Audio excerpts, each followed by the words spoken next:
Support comes from Thomas Nelson Community College, now becoming Virginia Peninsula Community College, the first choice to start a career. Gain skills in fields like cybersecurity and education. More at tncc.edu. Support comes from Hampton Roads Community Foundation, partnering with donors from all walks of life to improve Southeastern Virginia through grants, scholarships, and leadership initiatives. Learn more at hamptonroadscf.org.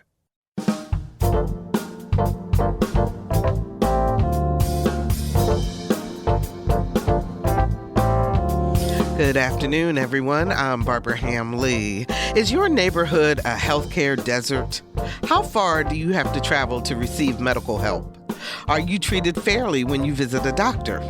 Does the healthcare provider listen to your concerns and address them appropriately? Is the emergency room your healthcare provider because you simply have no other choice?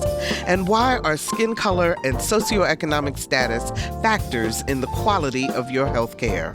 It's the fourth Thursday of the month, which means it's time for another view on health with Dr. Keith Newby.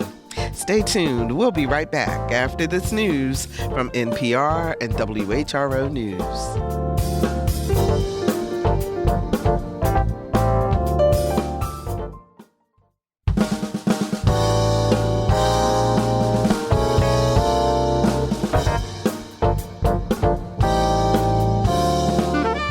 Discussing today's topics from an African-American perspective, this is Another View. Good afternoon, everyone, and welcome to Another View. I'm Barbara Ham-Lee.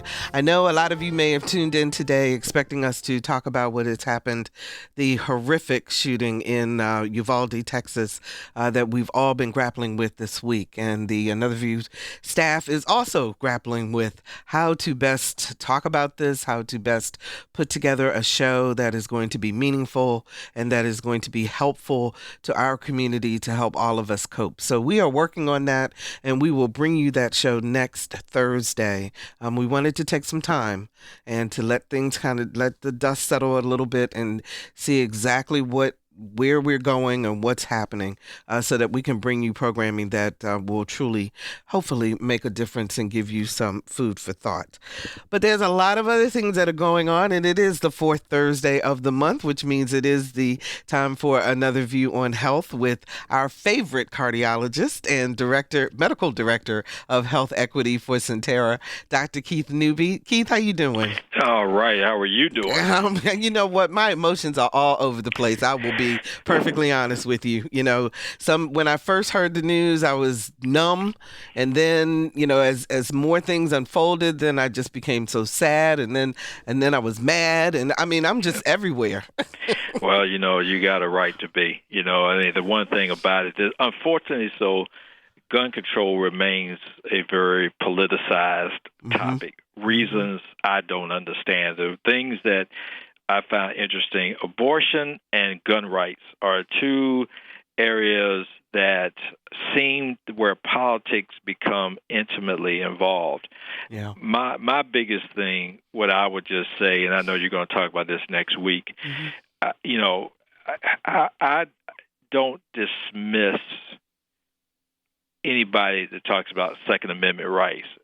But that's irrelevant to the topic at hand, because laws change based on the need, and when you have somebody that can get their hands on automatic weapons, who really is too young to be having his hands on automatic weapons, does it take somebody who's close to you to die in order to say, okay, maybe we need to make some changes?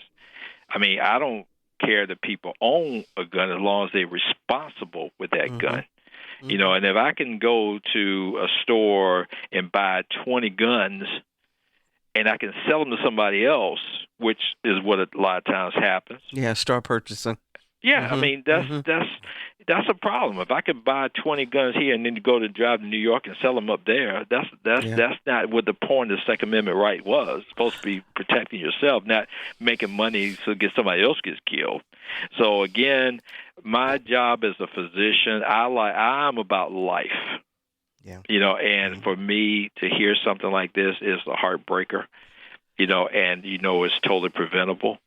And if people stop letting politics get in the way and we start looking at what's in the country's best interest to save life, that to me, I think we can move forward. And, the one thing for me, and then we'll move on to our other topics, but when I think about the fact, we all get shocked. When Buffalo happened 2 weeks ago, everybody was stunned and angry and shocked. Now with Uvalde, everybody's stunned, angry, shocked. But when you think about it, particularly in the Black community, in certain communities and within the Black community, this violence goes on every day. Yes. I mean, there are people, and the definition of mass shooting is 4 people or more. And I mean, right here in Hampton Roads, we've had to deal with that. And so that constant trauma every day assaulting you, and you worry about people disconnecting. And how do you deal with that? Well, that's the issue at hand. I mean, if we've gotten where when I was growing up, I mean, I think I saw a gun once the whole time I was in school, and it was a little .22 that got confiscated the time this guy brought that gun to school. And that was the only time in my entire junior high school, even college life, did I even see a gun in anybody's possession. Now everybody has one. Yeah, I mean, it's like, and their ability to figure out how do I resolve this conflict without saying that I'm going to dispose of human life. Unfortunately, so that's where it becomes an issue. It's like we don't respect human life anymore. Yeah, absolutely. Well, the other things that are going on, COVID's still here. Yeah. Well, I come to this conclusion with that, though. I'm going to tell you, because everybody is like trying to toss the mask away.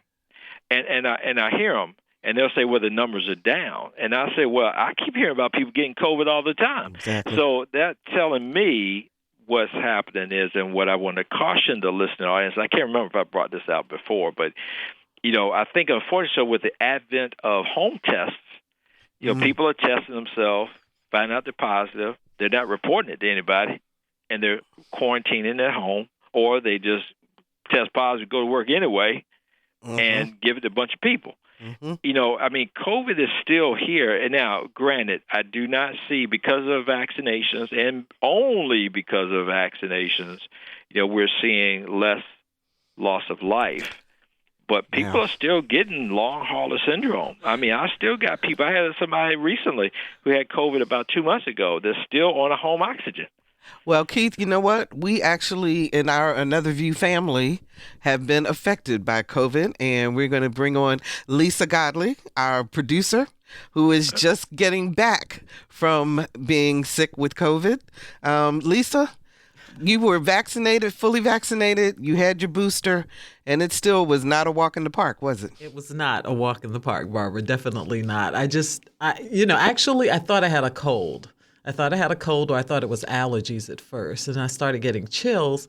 And I remember going to sleep that Saturday night, and it seems like I lost time because I don't remember a whole lot except waking up Monday afternoon. My daughters woke me up because they fed me. But I just remember waking up Monday afternoon and getting up and feeling a little achy. But by Tuesday, I was feeling a lot better. I was, able to move around and that sort of thing. But it really, took me by surprise. So I tell people, based on that, what that's telling me, if you had that level of response being fully vaccinated and boosted, Lord knows what would have happened had you not been. And that's the point we're trying to get people to understand. Exactly, Keith. I had the people that I have seen in the last 6 months to 6 to 8 months who have died of COVID-19, personally, none of them were vaccinated.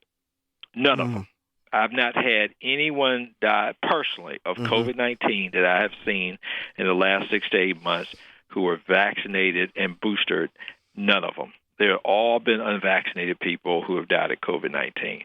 So I cannot emphasize enough why take the risk. Because don't think because you're seeing this kind of calming effect where everybody's loud. I mean, I went to the restaurant the other day to pick something up for my daughter. I was the only one in there with a mask on. And I'm like, I said, I hear you. Excuse me if I'm going to be the odd man out. I have no issues where I feel like I got to mix in with the crowd. I like life. I like living. And I'm gonna try to keep it as long as I can. So I say the only thing I tell people: do not think that just because you don't hear things like you used to, that it's not still happening. Yeah. People are tired of hearing about COVID, so you don't talk about it as much, but it does not mean that things aren't still happening. Lisa's a prime example. Exactly. She said she went to bed on Saturday, woke up Monday. What does that tell you? Mm-hmm. Lisa, go ahead. Keith, I'm going to be completely and totally honest with you. I have been running in and out of places without my mask, thinking, okay, I can run into the grocery store, I can run into this place or sit it. And I guarantee you this. I got the chest pain. I'm getting chest pain right now. I guarantee you this. I'll have it on when I go anywhere else. Well, the other thing, too, now, in the past 2 weeks, I have had 5 people in my immediate circle who have come down with COVID. Okay? In the past 2 weeks. And one of them got it twice. So it's not like the whole idea of, well, I've got COVID, I had COVID, so therefore I'm not going to get it again. I'm telling you, I keep telling people, I said, this virus is different, and you can downplay it all you want to. You can act like it's not that big a deal. See, this is why I don't gamble. That's why you'll never see me in Vegas or Atlantic City, because I lose a lot. So I learned early on, certain people need to stay away from the crap tables. And so I learned a long time ago, nobody has ever heard about me going anywhere because I know I'm going to lose. So why do I take the risk? Mm-hmm. And that's what I feel with COVID-19. It's not, I don't run in fear because I live this stuff every day. I just take all the necessary precautions to try to decrease my risk. Because the key is you don't know how it's going to affect you. Exactly. Lisa's experience, if I got it, may not be my experience, and you don't know. So, and then, okay, so we know, wear your mask, folks. If you're going into places where there are lots of people, Lisa, I would assume that would be your advice, to wear their mask, right? Now. Definitely. You guarantee if I'm going anywhere and I'm seeing a whole bunch, I will have my mask on. Okay. It's not even an issue anymore or a thought. It's like, where's my mask? I'll keep one in my pocket, one in my purse. Well, box. I tell you what I find it interestingly, though, I always laugh. Every employee I have, that when they go on vacation, I'm like, oh, snap. I tell them they're going to come back with COVID. I mean, because the majority of them go out and do stuff that, and unprotected. And I hear them. I know, again, I understand. Everybody's tired of this. We've been, about 2.5 years now? Yep, absolutely. So, I understand that it becomes problematic. So I get it, and you're like, I'm tired of this. I want to go back to living my life. And I understand that. But I would rather suffer a little bit more now, being safe, allow this thing, because you hope after several iterations of this thing mutating, you hope it eventually mutates to something that's less problematic, and I do hope for that, but we're not there yet. Yeah. Okay, Keith. So the other thing is this monkeypox, which I can't even stand the name of this disease. Okay. I know. I laugh every time I say it. But is that something that we need to be keeping our eye on? What do you find? Yeah, I think yes and no. I think like anything else, they're saying if they're saying somewhat, a lot of these things they seem to be endemic in, Central and West Africa, and you see a lot of that starting there, and that's where this is endemic too. But it's of course it's not like smallpox. It's like a cousin of smallpox that you want to, and I got some cousins. I always try to duck and dodge them because I always hold on to my wallet when they come around. Look at this as like one of those cousins that you kind of don't want to see, but you want to hold on to that wallet when they come around. Gotcha. So it's you see it a lot that international travel. They're importing animals from place to place, and you'll see some of that. Now again, it's not like COVID, but you just don't want to just blow things off. I tell people all the time, if you got folks that, have gone over to other, international travel, I would just tell them, listen, I love you, but I don't love you that much. Call me in a week Yeah. You know, I mean, Get back. call me next week sometime, and maybe we'll do lunch, possibly. Because you just don't want to take that kind of unnecessary risk. Yeah, there are viral. I mean, there's medicine to deal with this, though, right? Well, not really. No. Not really. I mean, they have a vaccine that can potentially prevent disease, but there's no real treatment. Just like COVID or flu. I mean, think about it. You got a little bit of treatment you could do for the flu, and it's like a little bit of treatment you could do for COVID. But it's not like like an infection, where you take an antibiotic and life's lovely. So there are some vaccines available for it, but I think it's stockpiled by the U.S. government right now. So that way. Because I'm not sure if it's the same vaccine you do for smallpox or not, but I know it's in that same family. The key thing is just it could be transmitted with respiratory droplets and body fluids. Any of that kind of stuff can broken skin, mucous membrane droplets, things that you could transmit it that way. Again, this one I'm not stressing this like COVID. This is not like that, but it's just if you have people who've had international travel, you may want to tell them, and I would caution any of these people who've done international travel, especially in areas like Africa, West Nile, those areas like that, to be careful when you come back. A, protect yourself when you go, because of how it's transmitted, and then B, be mindful when you come back, that you can transmit things. The incubation period is about 7 to 14 days from what the CDC says. And there are a lot of these same things that most viral things cause, fever, chills, exhaustion, headache, muscle weakness, and enlarged lymph nodes. So, that's like a common barrage of symptoms that can mean several different things. But you just want to make sure you stay on top of it to try to be proactive.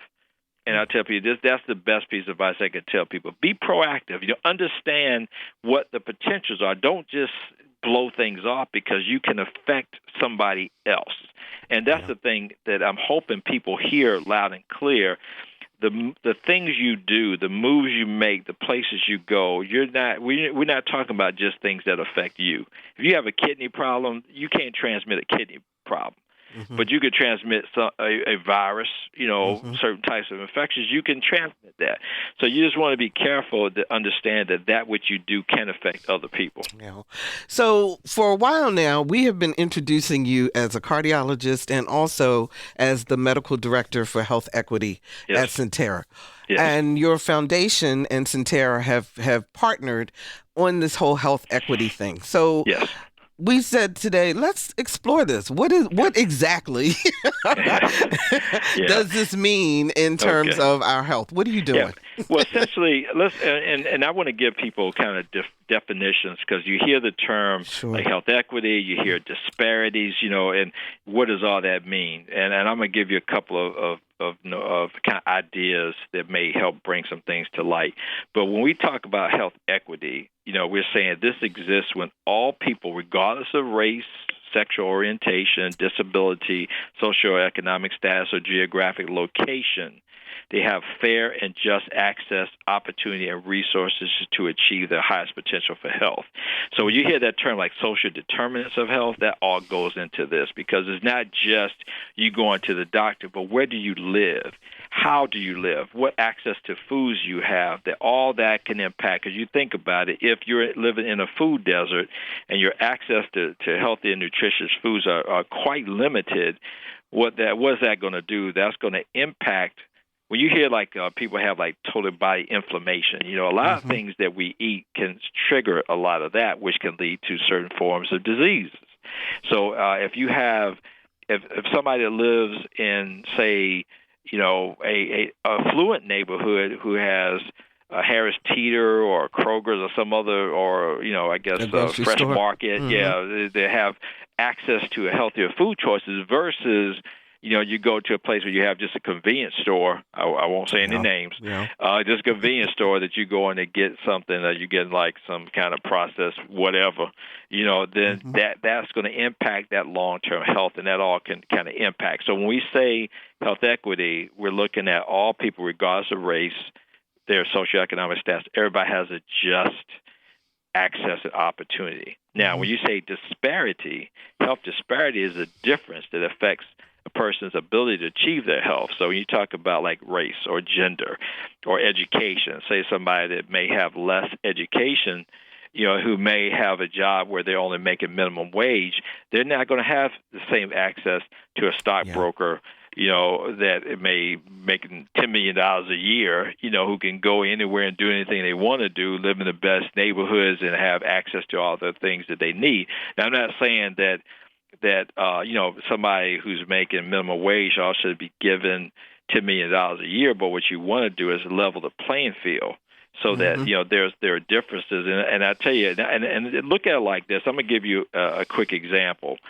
When you hear the term, and I'm gonna use an example. I love this example. Say because when I was a kid, of course, you broke. You try to look at things for free because you don't have any money. Right. So I used to go to the ball games, and if you're trying to look over the fence, if I'm a little short guy versus a tall person, and say you give me, we have like a step stool. We have three people, we have a short person, a medium person, a tall person. Everybody's trying to look over this fence. Mm-hmm. Everybody has the same height step stool. That's like equality. Everybody gets everybody gets a step stool. Yeah, a step stool. Mm-hmm. So, but the short person may not see over that fence because he's too short. Right. The medium guy may or may not be able to see, but of course the taller person can see over that fence with that stool because of his access and height. It may not even need their stool. Exactly, exactly. Equity is when you take, say I give 2 or 3 step stools to the shortest one, and maybe and take the step stool away from the tallest one so everybody sees over the fence. Mm-hmm. So that's kind of equity. Mm-hmm. But of course, if you look at the term liberation, that's when you just take the fence away. So there's no fence to worry about. So when you look at the three things, equality is just you have access to similar things, but if you can't pay for them, because if I'm making minimum wage and you say, okay, you can go see this doctor, but it's going to cost you $100 every time you go, you can't. You may have access, but you can't afford it. But you can't afford it, so therefore you really don't have access. Exactly. You have the ability to have access. Right. So as I see it, and what we're trying to do in the Sentara world is say, how do we, as a health system, try to help kind of level that playing field, so we're not just doing equality, but we're trying to promote equity. So if we need to help a group that may not have access or has access but can't afford that to take advantage of it, are there things we can do in a neighborhood that may impact that neighborhood's ability to get their best or to achieve their best health, compared to other areas who may not need that extra resource? And it's not and the one thing that I want people to understand is in this world, we're not saying, a lot of people will say, well, these other people need to do this more. Because if they did this more, then they would have the same access. And why are you going to take something away from me to give it to this person when they're lazy or they're this or they're that? And I have to stop people when they feel that way. I say, listen, understand, your background is different from their background. If they came up in an environment where they did not have access to these things or to say, educational opportunities, if your parents were more affluent and could pay for you to have a better education, you can't say because you had a good education and these other individuals did not, that all they have to do is X. It doesn't work that way, because their upbringing is different from yours. So how do we change the dynamic so that we start to level that playing field a little bit more so people have better access to some of the educational things they need or better job opportunities, better training that will allow them to do more, that will allow them to get that without necessarily giving them, you're helping people, but we're not saying charity. We're saying opportunities. Right. And those opportunities are what we're trying to do. And so how does the Newby Foundation play into this? Well, there is what the Newby Foundation was designed, that was named after my father. My father was a internist who died really young. He was only 41 years of age when he passed away, but he was my idol. Even though I was only 7 when he died, he had a primary cardiac tumor, which is an extremely rare form of cancer. His legacy that he left behind gave me a lot of community spirit to try to do things for other people, and that's really how I live my life, and most people that know me know that if I can help someone, I will always do that. That's just my MO. So when I designed that foundation, it was more designed to say, how do I impact communities in a way that's going to be positive? When I joined with Sentara for that purpose of this health equity position, I saw symmetry because we all see the same outcomes. And I give you just a prime example. My wife, who is my right hand, she came up with this idea. She's all about eating healthy, so she has these tower gardens that she has in the house. And they are designed to be a self-contained system that will allow you to grow your own fruits and vegetables in a contained environment. And it has this pump system that just pumps the water around, and it has its own heater in there. And it actually does wonders. I mean, we compete every year on gardening. She does. I do mine the old-fashioned way. She's got this high fancy falutin stuff, and she kicks my tail on a regular because her system is extremely smart. But you do have to take care of it, of course. But it's self-contained, and it really does a good job. So the Newby Foundation, what we decided to do, and we applied for a grant for this, was to purchase tower gardens and take them to some of the school systems and let that as a project for them to start looking at how do they learn about healthy eating, healthy fruits and vegetables. So my wife she's as part of the foundation, she goes to some of these schools, and she started one, I think, Camp Stella and a couple of places in Ingleside. And we started there, but we have other schools been clamoring for because of, that type of thing we're trying to do. So, because they saw the advantages, because we're trying to really try to educate some of the younger kids as to they don't have to just eat a McDonald's every day, right. Or Burger King, wherever. Yeah, right. You can have things that do taste good. And is that to say that the term? See, I don't even use the term healthy much anymore. Cause that's like a that's a negative. That's a vastly negative term. So I just tell them different types of foods. Different food that tastes good. How about that? Yeah, absolutely. Exactly. So you kind of look at that. So that's one of the things the foundation is doing. So okay. we integrate some of that in, and I give you another prime example with Sentara. Okay, hang on one second. Okay. If you're just joining us, we're talking about health equity with cardiologist and medical director of health equity for Sentara, Dr. Keith Newby. 757-440-2665 or 1-800-940-2240 are the numbers to call to join our conversation. What questions do you have for Dr. Newby as we talk about a variety of health issues, but we're looking from an equitable lens? 757-440-2665, 1-800-940-2240. Okay, Keith, so you had another example. Yeah, was two. One is and I'll just start with COVID, because that was a big partnership we did with Sentara. When I first started, part of how I got connected with Sentara anyway on this health equity issue was to start with vaccines. At the time, it was, back when the vaccine first came into existence, we couldn't get it. Right. It was tough to get. The supplies were short, and there was a lot of favoritism in terms of distribution, which is why I was like, whoa. I said, this is not what the CDC's recommended. So, I came into play, applying with the Virginia Department of Health to have access to the vaccine, which I was able to do. It was a little bit of a challenge trying to get it, but we were able to get it, and we used that, and in partnership with Sentara, we started having vaccine clinics. So, that was one of the things. And then we started doing messaging because, again, we had individuals, when you talk about this equity issue, you have to look at why are certain individuals or groups hesitant to get a vaccine. So that's where another part where equity comes into play, because if you think that you have lack of trust in the system, so to speak, because of past experiences that may make you gun shy. But what was happening is our people were dying because they were not accepting vaccinations because they thought there was some wide conspiracy theory, which we know there's not, and I can't emphasize that enough, because everybody was taking this vaccine. So it had nothing to do with white, black, yellow, whatever.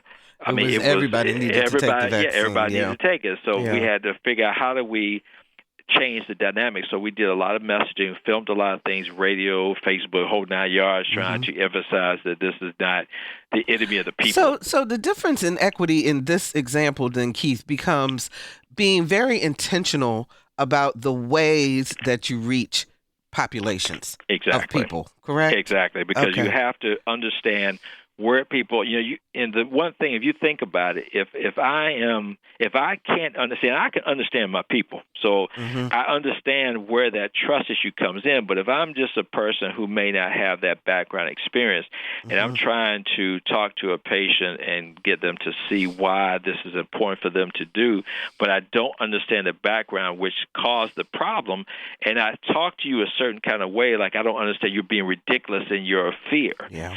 What's that going to do to that person listening to me? They're going to say, well, you don't understand where I'm coming from. Why am I listening to you? Right. So, so there's no communication. Then there you start butting heads. Yeah. So that then it becomes, well, you're not my advocate because you're not even trying to understand. The first thing in any trust factor is you have to be understanding. You have to understand where people are coming from. Once you understand where people are coming from, then you can say, how do you dispel fear and rumor without belittling someone else's thoughts? Now, again, this is all circumspect because you have to understand the clientele or the community in which you're trying to influence. And if you don't understand that piece, it's going to be hard for you to know how to influence it.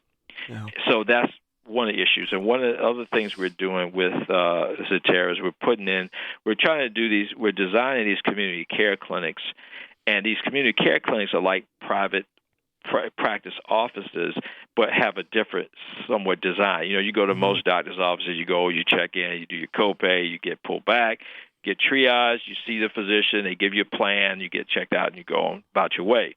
But how do you deal with somebody who may be, say, 75 pounds overweight, whose diet is very poor, who may be diabetic and hypertensive? Going through a process, 15 minutes, which you have with this doctor, he's not going to have the time to be able to really go through with you, looking at your particular profile, like how do you eat, what types of food choices you make, or are there some mental challenges that you may have, be it anxiety, depression, whatever that may be influencing the decisions of what you choose to do, lack of activity, whatever that may be.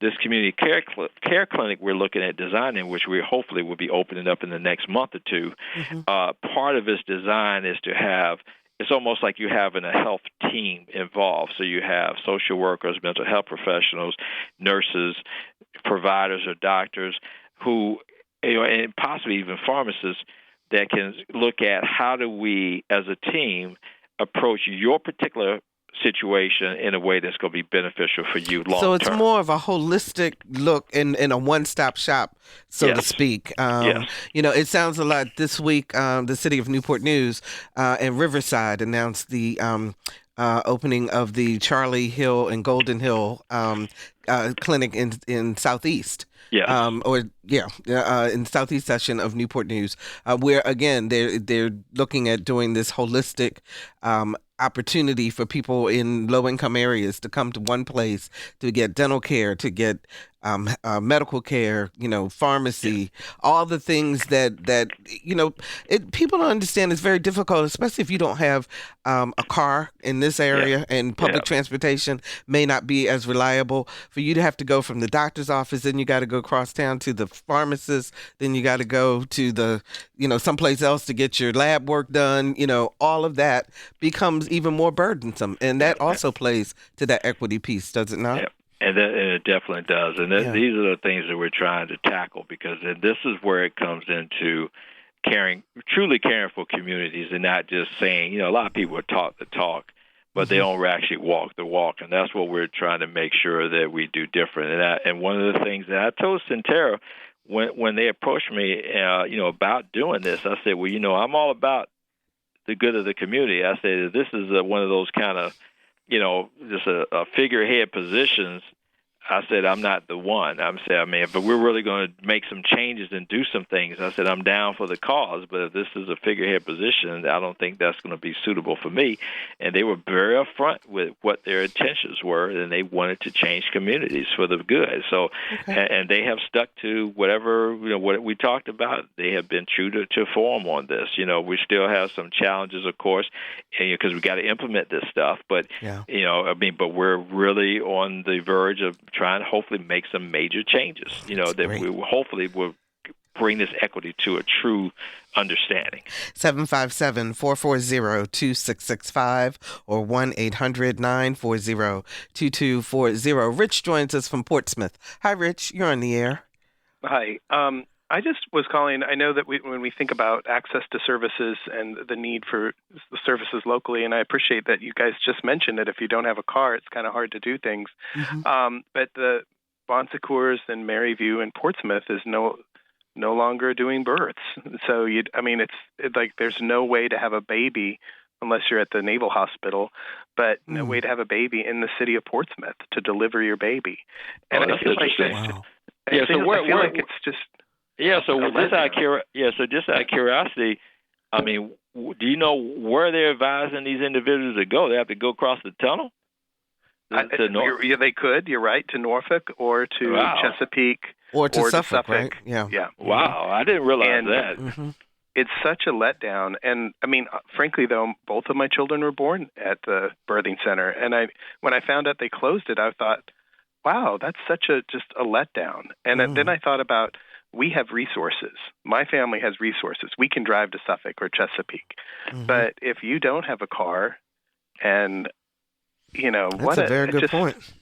I just feel like it's just a letdown by the Bon Secours community on the city of Portsmouth in their commitment to care for our people. Okay, Rich, thanks so much for the call. Go ahead, Dr. I'm kind of surprised that they would even let them do that, because the question is, like you said, of usually an ambulance, say like if somebody breaks the water and it's time for them to have this child and they didn't have access, so they have to call 911.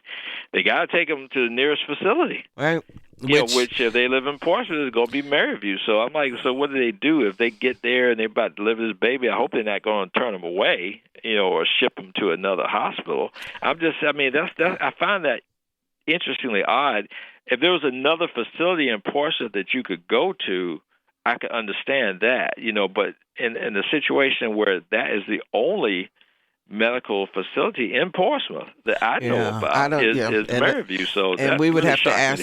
We'd have to have Bon Secours on to find out that information, because I really don't know. But again, back to the equity question. When we look at communities, while that's a very glaring example, there are lots of communities where there is no local health care, or where there is health care that causes people distress in terms of being able to just get to a doctor.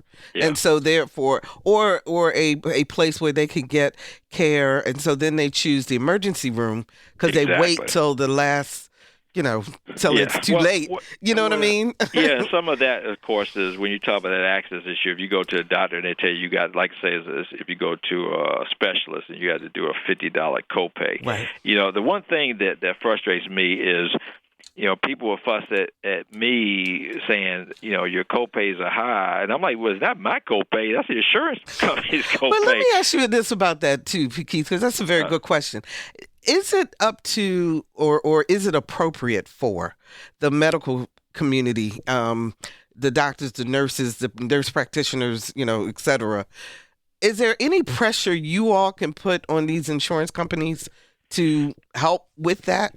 Well, it's really, to be honest with you, to answer the question, there is possibly, but, we're outnumbered. The people that really make the difference are the people who are in that insurance plan, So, the unfortunate reality is that,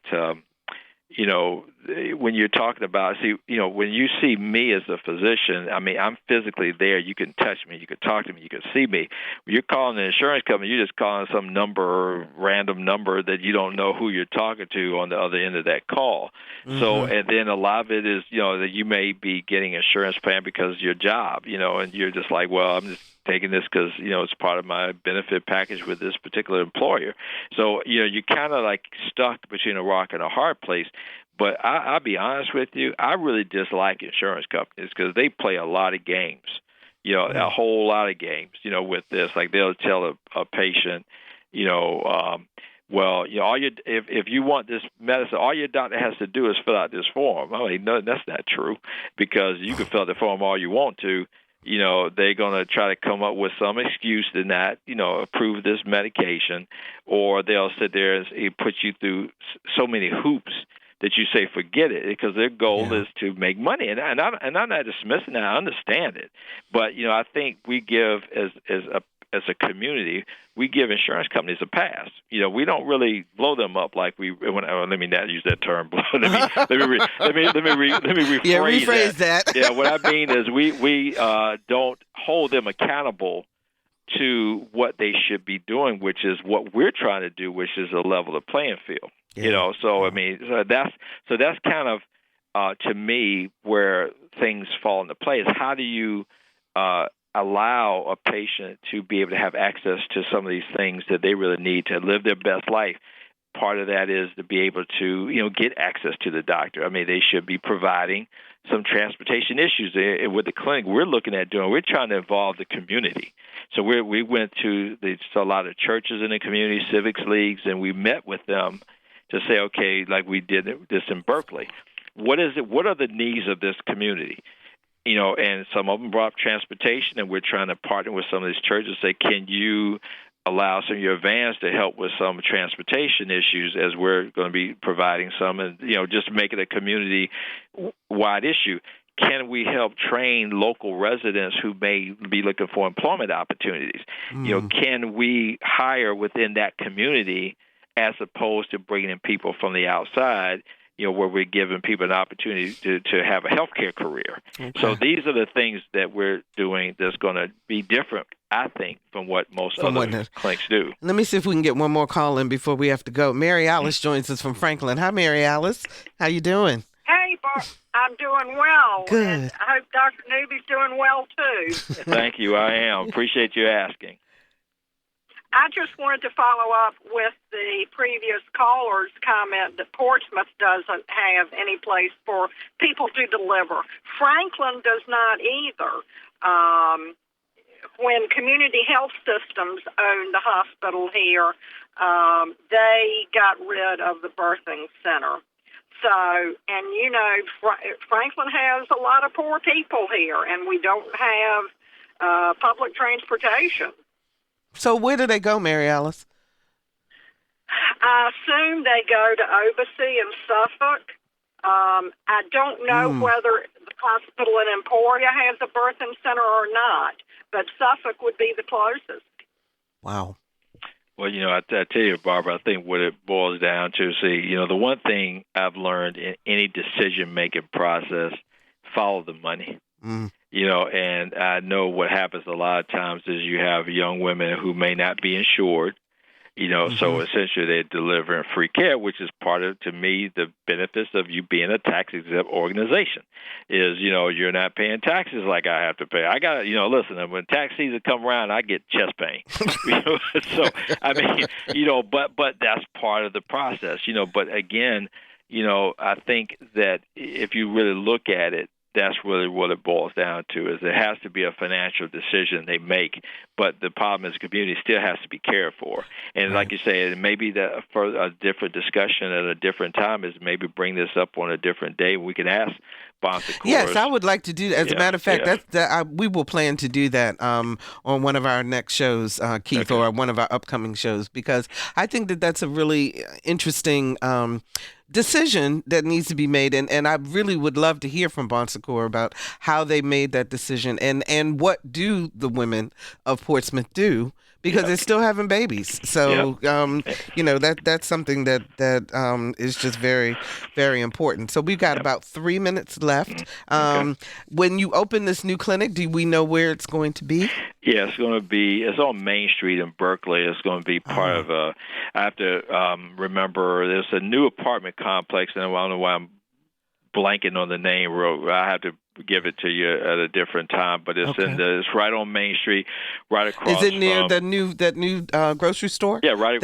I mean, directly across the street. Oh, directly across the street from that, and it's going to be on the ground level of that apartment complex that was just built about a year ago. The Banks at Berkeley, that's the name of it. Okay. The Banks at Berkeley will be on the first level of that, and we actually have, I think the food bank is actually taking a part of that space that's next door to us, and this is part of that collaboration that we want to do. So we want to be able to, if there's the food aspects that people need that are more health oriented. The grocery store across the street has been very kind. I've met with them a couple times, and looking at how do we integrate, this whole aspect of healthy eating. And I guess I don't want to use that term healthy too much, but better eating, I should say, and put that into the mix so that, because when you look at what impacts hypertension, what impacts diabetes, what we eat has a big major part of that, activity, diet and exercise or lack thereof, and weight. All those things can impact those medical conditions, which can lead to other medical conditions like heart disease, cancers. So if we can, and all of those that you named too are also, if you look at the statistics, are statistically more likely to impact negatively in the Black community. Correct. And that's why we're doing what we're doing. And that's why it's a passion for me. I want to feel like at this stage in my life, I want to impact communities. Now, I've helped impact individuals, and that is definitely important, and please don't say I'm taking that lightly. Right. But I want to feel like I'm impacting communities now. How do I make those differences? We'll be watching out, and we'll see you in another month. All right. Thank you very much. Thank you so much, Dr. Keith Newby. He is a cardiologist and the medical director of health equity for Sentara, and we'll be right back.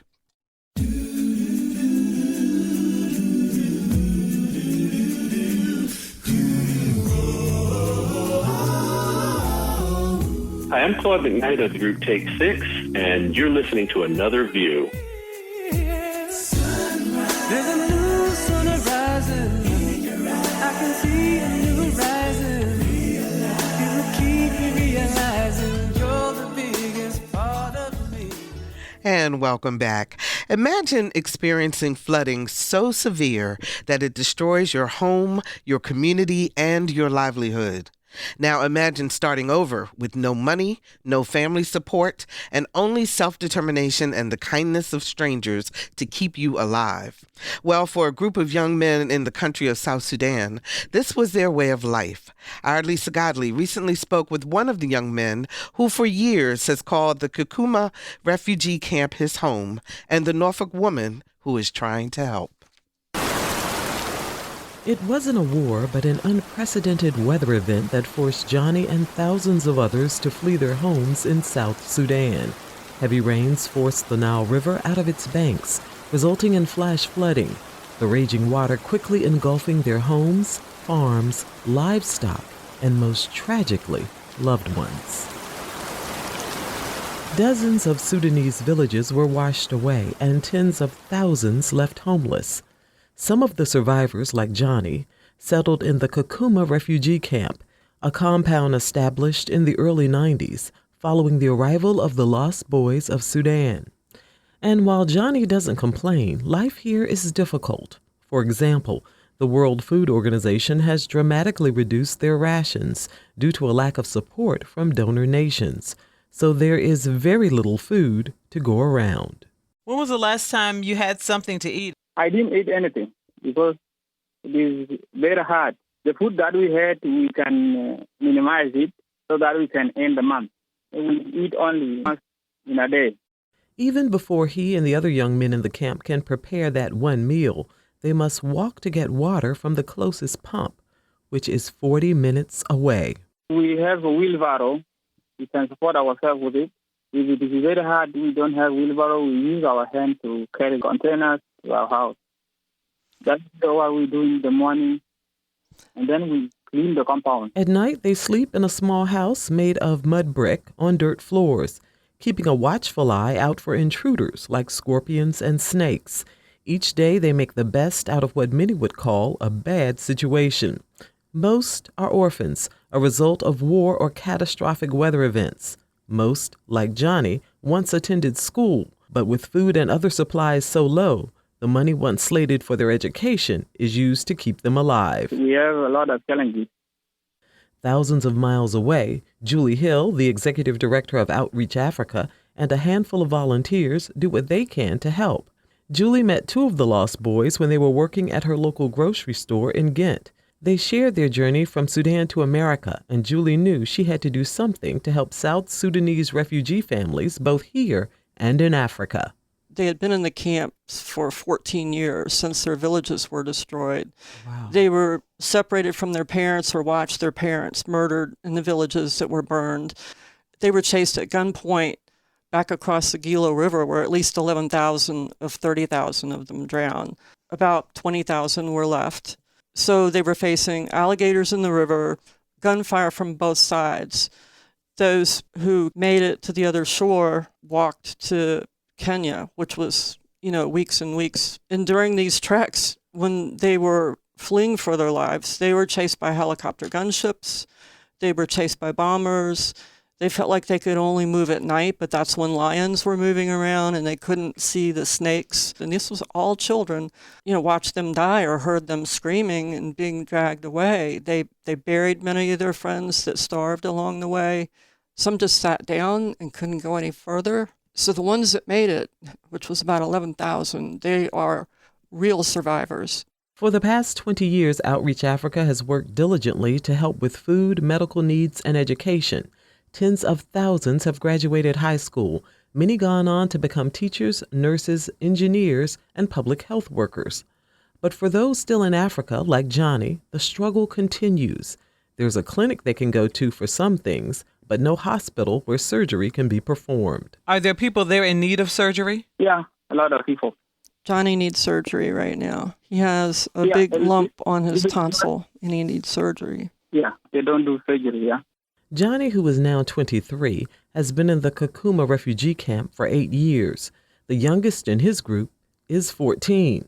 But there are many more children, much younger, in camps all across the Sudan, battling things that we as adults never think about. And this is happening to them day after day, year after year. One of the most beautifully written books I've ever read is called They Poured Fire on Us from the Sky. And throughout the whole book, you feel like you're seeing the world through their eyes from the time they're little children. You get a good idea of what they live through, and it really humanizes them and it makes you relate to them. It's a story of tragedy, but also overcoming. If you'd like to know more or want to help, contact Julie Hill at julhill@cox.net. For Another View, I'm Lisa Godley. Julie Hill reached out to us because she's very concerned about these young men and these boys, and she's hoping that you will open your heart and help them also. Thank you so much for the privilege of your time with us today. If you enjoyed today's show or learned something new, please share it with a friend. Go to anotherviewradio.org and download the podcast. And while you're there, please sign up for our eView newsletter. It's a once-a-week reminder of upcoming shows. And you know what? We sure would love to hear from you with ideas for future Another View programs. You can send us an email at contact@anotherviewradio.org. That's contact@anotherviewradio.org. Next week on Another View, protecting our mental health in times of tragedy. And we know we've been going through quite a bit here lately. Please remember that the coronavirus pandemic, it's not over, folks. We will continue to have surges, so please mask up indoors in large crowds. And don't forget your free at-home COVID tests. Go to covid.gov/tests in order to order. The goal is to stay positive and test negative. Our theme music is an original composition created especially for Another View by Jay Sennett. Lisa Godley is our show producer. Todd Washburn is our audio engineer, and Dr. Barry Graham answered our phones. I'm Barbara Ham Lee. Enjoy the holiday weekend, and let's get together again next Thursday at noon for Another View.